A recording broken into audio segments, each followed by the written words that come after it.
Cadeva nel mare e lui ci chiedeva più luce.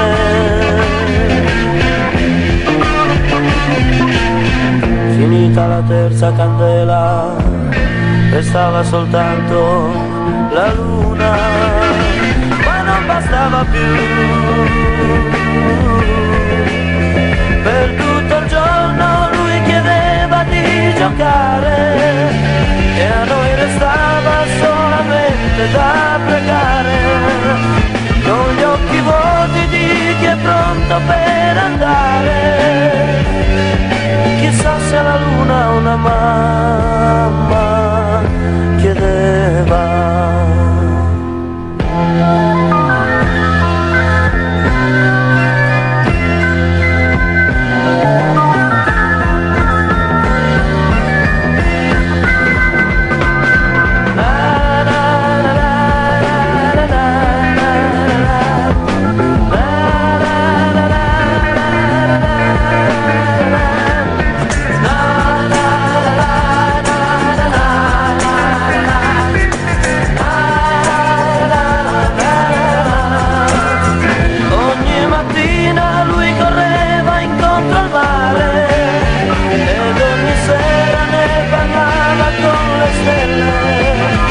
Adesso è stanco e la sua voce è solo un filo.